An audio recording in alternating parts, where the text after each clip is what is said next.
शंकर के पास बहुत समय से एक बहुत ही भली अच्छी गाय थी जिसका नाम मधु था।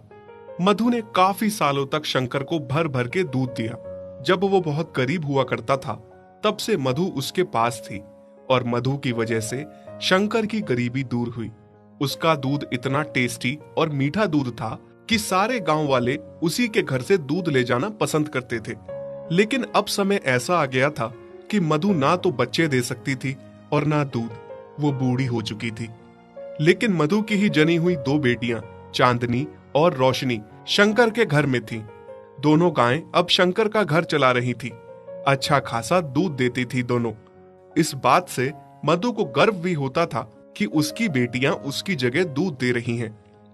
चांदनी, आज तो तुमने बहुत दूध दिया बहन। मुझे लग रहा है तुमने आज ज्यादा ही चारा खा लिया था।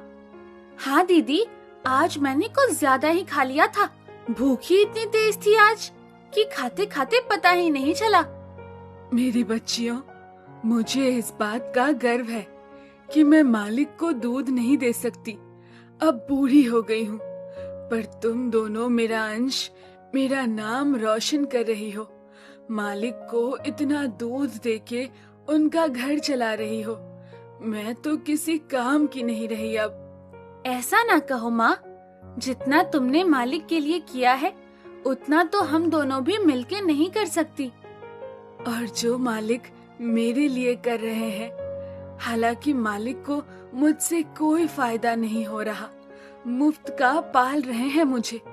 उनकी जगह कोई दूसरा होता तो मुझे कब का कसाई को बेच चुका होता। पर मालिक मुझे कितना प्यार करते हैं, अब भी मेरी कितनी देखभाल करते हैं। शंकर जितना प्यार चांदनी और रोशनी को करता था उतना ही वो मधु को भी करता था। उसको अपने पुराने दिन याद थे जब उसकी बहुत खस्ता हालत थी। उसको मधु के किए का बहुत एहसास था। मधु ने उसके बाद चांदनी और रोशनी को जन्म दिया। मधु की दोनों बेटियां अब अपनी माँ का फर्ज निभाती हैं और मालिक को वो भी मधु की तरह खूब सारा दूध देती हैं। शंकर सुबह सुबह दोनों गायों से दूध लेता और अपने ऑटो में दूध डाल के शहर ले जाके बेच देता। विधि, ओ विधि। हाँ जी, कहिए। मैं जा रहा हूँ दूध लेकर शहर। शायद आज मुझे आने में थोड़ी देर हो जाए। तुम ऐसा करना, चारा काट के रख देना, फिर घर आके मैं खुद ही चारा ले आऊंगा। ठीक है।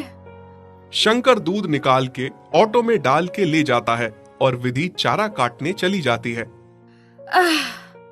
थक गई। चारा तो मैंने काट दिया। अब ऐसा करती हूँ, चारा खुद ही घर ले जाती हूँ। पता नहीं शाम को वो कब आएंगे थके हुए। विधि चारा सर पे उठा के खुद ही घर ले जाने लगी। थोड़ा भारी होने की वजह से चारा एक जगह सर से गिर जाता है। ओहो, ये घास तो सारी गिर गई। अब फिर से समेटनी पड़ेगी। नमस्ते विधि बहन। दूंगा, मैं भी आपके और भाई साहब के बारे में ही सोचकर बोल रहा हूँ, नहीं तो सारी उम्र पालते रहोगे मुफ्त में। ठीक है भाई साहब, मैं उनसे बात करके बताती हूँ। विधि चारा सर पे बांध के घर चली जाती है, पर उस व्यापारी की बात उसे कहीं न कहीं सही लग जाती है। शाम को जब शंकर घर आता है तो विधि उससे मधु को बेचने की बात करती है। विधि, तुम पागल हो गई हो क्या? तुमने ये बात सोची भी कैसे? किसने तुम्हारे दिमाग में ये बात घुसा दी और तुम उसी के कहने पर चल रही हो? उसका क्या है, यहाँ से सस्ते भाव में ले जाएगा, आगे डबल में बेचेगा। ये व्यापारी ऐसे ही होते हैं। तो कौन तुम्हें इसका लाख रुपए देगा? मुफ्त का खिलाने से अच्छा है 7,000 तो आ जाएंगे ना। कैसी बातें कर रही हो तुम? भूल गई, आज हम जो कुछ भी हैं मधु की वजह से ही हैं, और चांदनी और रोशनी भी उसी की देन है। ओहो मेरे दयालु पति, तुम भी ना, जैसा मैं कहती हूँ वैसा ही करो। वैसे भी उससे हमें कोई फायदा नहीं हो रहा है। अच्छा, कल को मैं भी किसी वजह से अगर काम ना कर पाऊँ, बीमार रहने लगूं, तो तुम मुझे भी घर से निकालने की बात करोगी? बस, मैंने कह दिया, मधु यहीं रहेगी हमेशा मेरे साथ, मेरे घर में। वो इस घर के लिए बहुत शुभ है। ठीक है, अगर ऐसी बात है तो मैं भी देखती हूँ कैसे नहीं जाएगी आपकी बूढ़ी गाय इस घर से। दिन रात विधि अपने पति के साथ जिद करती है मधु को बेचने की। फिर एक दिन शंकर बीवी के आगे मजबूर हो जाता है और उसे बीवी की बात माननी ही पड़ती है। अगले ही दिन विधि उस व्यापारी को घर बुला लेती है। चांदनी, देख तो जरा, ये कौन आया है हमारे घर पे? हाँ दीदी, और इसके हाथ में तो रस्सी भी है। कहीं मालिक ने हम में से किसी को बेचने के लिए व्यापारी तो नहीं बुलाया है? नहीं मेरी बच्चियों, ऐसा ना सोचो। मालिक और मालकिन बहुत अच्छे हैं, उन पे खामखा शक ना करो। मैं उन्हें बरसों से जानती हूँ, वो हम में से किसी को भी बेच नहीं सकते। हाँ माँ, तुम सही कह रही हो। शायद भगवान ना करे ऐसा दिन कभी आए जिस दिन हमें एक दूसरे से अलग होना पड़े। हम तो मर ही जाएंगे। व्यापारी शंकर की पत्नी को मधु के बदले 7,000 रुपए देता है। अरे वाह, बड़े दिनों बाद इतनी बड़ी रकम हाथ आई है। लेकिन शंकर इस बात से बहुत दुखी था। उसे बहुत बुरा लग रहा था कि ये कैसी औरत है, चंद पैसे के लिए घर की लक्ष्मी को ही बेच रही है। थोड़ी देर बाद शंकर मधु के पास आता है और उसके सर पे हाथ फेरता है। मुझे माफ कर दो मधु, पत्नी की जिद के आगे मुझे तुम्हें बेचना पड़ रहा है। उसे लगता है कि तुम अब बूढ़ी हो गई हो, हमारे किसी काम की नहीं हो अब। हो सके तो मुझे माफ कर देना। ये सुन के मधु, चांदनी और रोशनी को बहुत बड़ा झटका लगता है। माँ, तुम्हें तो बड़ा यकीन था ना मालिक पे। देखा कैसा यकीन तोड़ दिया एक ही झटके में। आपने इनके लिए इतना कुछ किया, दूध के साथ अपना खून भी निचोड़ के दिया। जब इनका घर गृहस्थी बन गई तो अब इनको लगने लगा आप किसी काम की नहीं हो। कल को ये लोग हमारे साथ भी ऐसा ही करेंगे। अब क्या होगा माँ? ये व्यापारी आपको कसाई को दे देगा।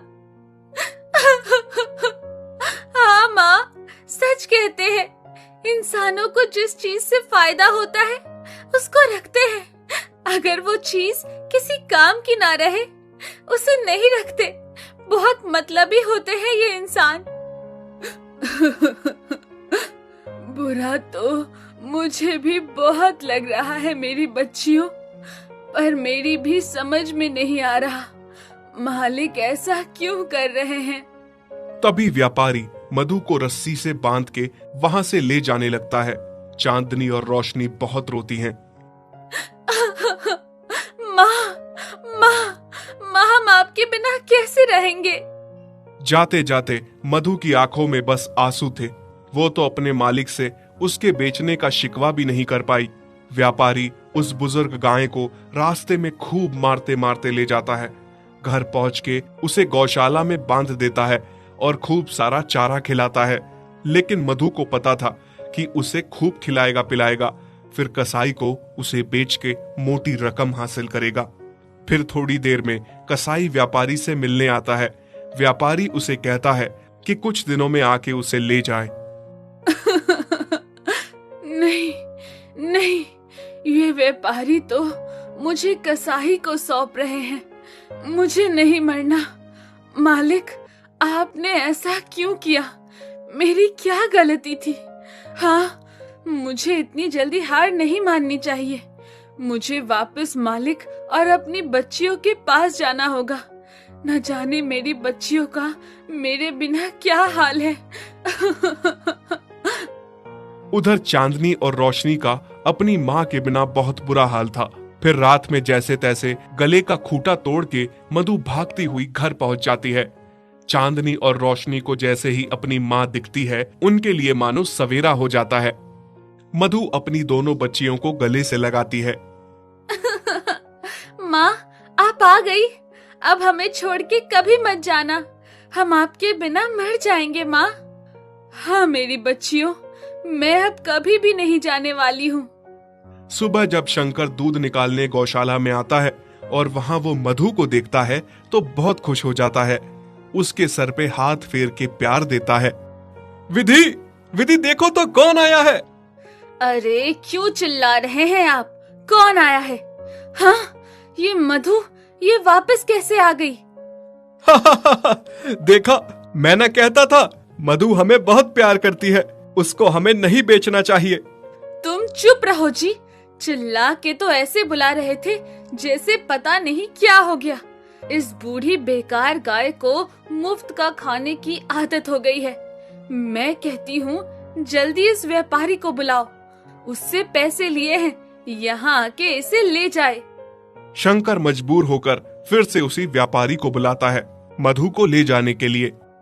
भाई साहब, इस बार इस गाय को मोटी रस्सी से बांध के ले जाना ताकि दोबारा लौट के ना आए। माँ, ये फिर से आपको भेजने की तैयारी में है। कोई बात नहीं बेटी, मालिक ने अगर मेरे लिए यही सोचा है तो यही सही। इस बार मैं लौट के नहीं आऊंगी।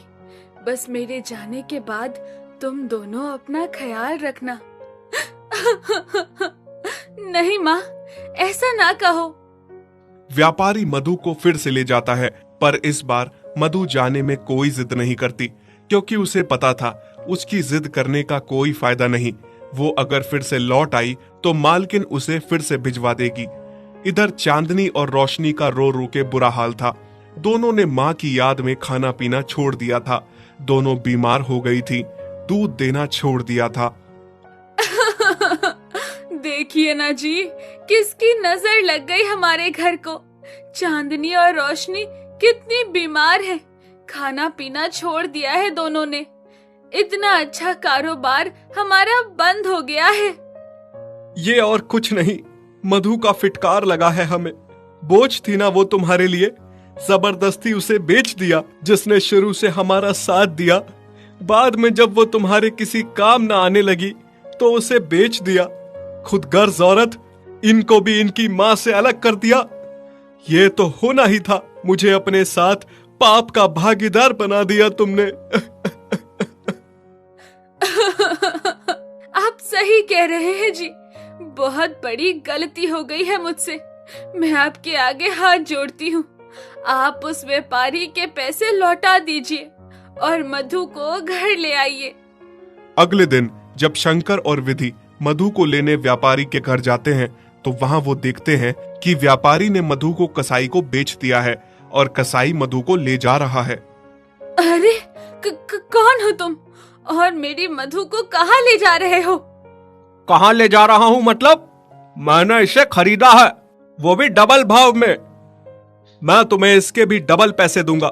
मेरी गाय मुझे वापस कर दो। ठीक है, ले लो, मुझे तो पैसे से मतलब है, पर इस बूढ़ी गाय में रखा क्या है? वो तुमसे मतलब नहीं है। तुम बस पैसे लो और हमारी गाय को वापस करो। शंकर और मधु कसाई को पैसे देते हैं और मधु को वापस ले आते हैं। मधु, मुझे माफ कर दो। मैं कितनी गलत थी। मैंने तुम्हारे साथ कितना गलत किया। मेरी वजह से आज तुम्हारे साथ वो कसाई न जाने क्या कर लेता। हाँ मधु, अब जो भी हो जाए, मैं तुम्हें कभी खुद से अलग नहीं करूंगा। जब चांदनी और रोशनी अपनी माँ को वापस पाती हैं, तो बहुत खुश हो जाती हैं और दोनों अपनी माँ के गले लग जाती हैं। राम जी के पास एक गाय थी जिसका नाम चांदनी था और एक बैल था जिसका नाम चांद था। चांदनी बहुत जल्द एक बच्चा देने वाली थी। राम जी अपनी गाय और बैल से बहुत ही प्यार करता था। चांदनी और चांद एक दूसरे से बहुत प्यार करते थे। चांद तो मानो पति की तरह चांदनी का ख्याल रखता था। एक दिन राम जी अपनी पत्नी लक्ष्मी से कहता है, लक्ष्मी, ओ लक्ष्मी, अब जल्द ही हमारे भाग खुलने वाले हैं। बहुत जल्द चांदनी को बच्चा होने वाला है। उसके बाद चांदनी खूब सारा दूध देगी। उस दूध को बेचने मैं शहर जाऊंगा। हम खूब सारे पैसे कमाएंगे। हाँ जी, आप सही कह रहे हैं। फिर कुछ दिन बाद चांदनी एक छोटे से बछड़े को जन्म देती है। राम जी और लक्ष्मी बहुत खुश हो जाते हैं। कुछ ही दिनों में राम जी की अच्छी खासी कमाई चलने लगती है। चांदनी जो भी दूध देती थी, राम जी उसे सुबह शहर जाकर बेचता था। फिर एक दिन राम जी दूध बेच के शहर से घर लौटा। तभी पीछे से एक आदमी राम जी को आवाज लगाता है, राम जी भाई, सुनिए तो। हाँ बोलो, क्या बात है भाई? भाई, मैं यहाँ से गुजर रहा था तभी मेरी नजर तुम्हारे बैल पर पड़ी। तुम्हारा बैल मुझे बहुत अच्छा लगा। मैं बैलों का व्यापारी हूँ। मैंने देखा तुम्हारे पास तो एक ही बैल है। तुम एक बैल का क्या करोगे? मैं तुम्हें इसके अच्छे दाम दूंगा। अगर तुम चाहो तो मुझे बेच दो। नहीं नहीं भाई, मुझे अपने बैल से बहुत प्यार है। उसके यहाँ रहने से मेरा कोई नुकसान नहीं है। मैं उसे नहीं बेचना चाहता। ठीक है भाई, कोई जबरदस्ती नहीं है, पर तुम जब भी इस बैल को बेचना चाहो तो मुझे ही बेचना। फिर वो आदमी वहां से चला जाता है। पीछे खड़ी लक्ष्मी सारी बातें सुनती है और रात को खाना खाते समय राम जी से कहती है, आपने उस आदमी को बैल बेचने से मना क्यों किया जी? तो तुम क्या चाहती हो? मैं चांद को बेच दूं? जानती हो ना, जब हमारे पास कोई नहीं था तो हमें छोटा सा चांद रास्ते में मिला था, और फिर जब से हम उसे घर लाए हैं तो मानो हमारी किस्मत ही बदल गई। उफ, आप कितना दिल से सोचते हैं जी। ऐसा कुछ नहीं है, और अगर कुछ ऐसा है भी तो क्या? सारी उम्र उस बैल को मुफ्त में पालते रहना है क्या? उसका तो हमें कुछ फायदा भी नहीं है। उफ, सेठ कितना अच्छा दाम दे रहा था। मैं कह देती हूँ, आप कल ही सेठ से बात करिए और इस चांद को बेच दीजिए। राम जी चांद से बहुत प्यार करता था। वो उसे बेचना नहीं चाहता था। पत्नी के दबाव में आके चांद को सेठ को बेचना पड़ता है। अगले दिन सेठ बैल को लेने आता है। सेठ चांद को ले जाने के लिए रस्सी खोलता है। तभी चांदनी चांद से कहती है, ये कौन है? और चांद तुम्हारी रस्सी क्यों खोल रहा है? मुझे तो ऐसा लग रहा है मालिक ने मुझे बेच दिया है। ये मेरा नया मालिक है। नहीं नहीं चांद, ऐसा मत कहो। तुम चले गए तो तुम्हारे बिना मेरा और हमारे बच्चे का क्या होगा? ऐसा नहीं हो सकता। चांदनी, मैं भी तुम दोनों के बिना कैसे रहूंगा? पर मालिक ने ऐसा क्यों किया? हाँ, शायद मैं उनके अब किसी काम का नहीं रहा हूँ, इसलिए मुझे बेच दिया। फिर सेठ रस्सी खोल के चांद को वहां से ले जाने लगता है। ये सब देख के राम जी को बहुत दुख हो रहा था। चांद पीछे मुड़ मुड़ के चांदनी और अपने बच्चों की ओर देख रहा था। चांदनी का भी रो रो कर बुरा हाल था। वहीं दूसरी ओर लक्ष्मी खुश थी कि चांद को बेच के अच्छा दाम मिला। रास्ते में चांद को सेठ ने खूब मारा। घर पहुंचने में पूरा दिन लग गया। चांद को बहुत बड़ी गौशाला में बांध दिया गया, जहां और भी बहुत सारे बैल थे और खाने को सूखी घास दी गई।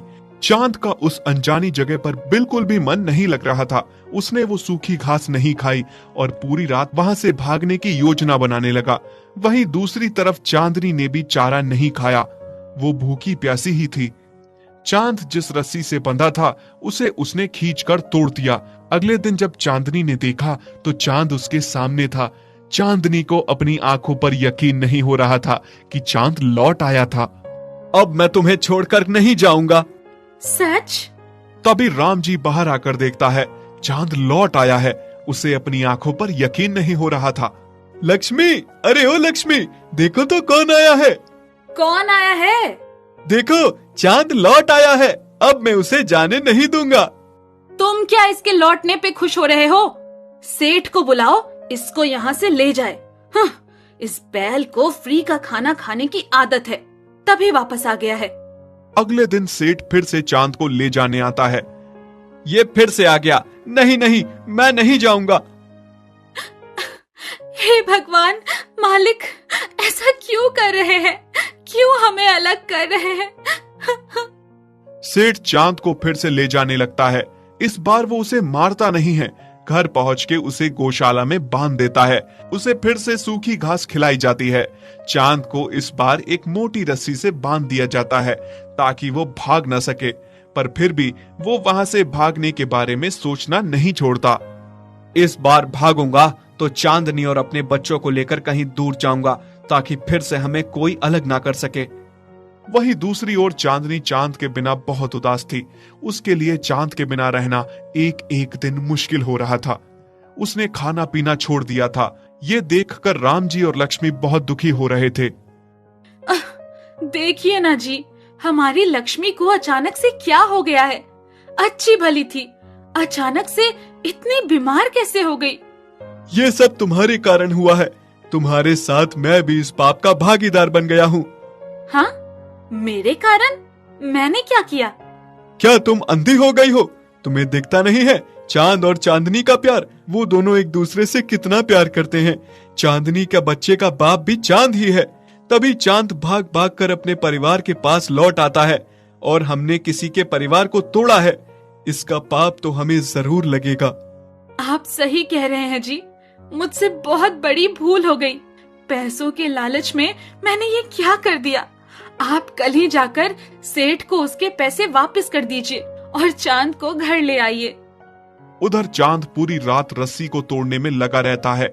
आखिरकार उसकी मेहनत रंग लाई। वो उस मोटी रस्सी को तोड़ने में कामयाब हो ही जाता है और रात में वहां से भाग जाता है।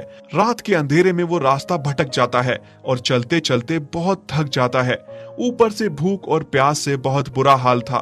फिर चांद को एक जगह हरी घास का खेत दिखता है। चांद उस खेत में घुस जाता है और घास खाने लगता है। तभी कुछ लोग उसे घेर लेते हैं और पकड़ के एक छोटी सी अंधेरी गौशाला में बांध देते हैं। यहाँ पहले से बहुत दुर्बल पड़े हुए डरे जानवर थे। राम जी अगले दिन सेठ के पास चांद को लेने के लिए पहुंचता है, पर सेठ से उसे पता चलता है कि चांद फिर से भाग गया। राम जी आके अपनी पत्नी को बताता है। दोनों चांद के लिए बहुत चिंतित होते हैं। हमारा चांद कहाँ गया होगा? अभी तक तो वो घर पहुंच जाता, पर उसका कोई अता पता ही नहीं है। कहाँ गया होगा वो भूखा प्यासा? आप सही कह रहे हैं जी, पर आप चिंता मत करिए, सब ठीक हो जाएगा। वहीं दूसरी तरफ चांद का उस कैद में दम घुट रहा था। वो सोच रहा था भगवान ने उसकी कितनी बुरी किस्मत लिखी है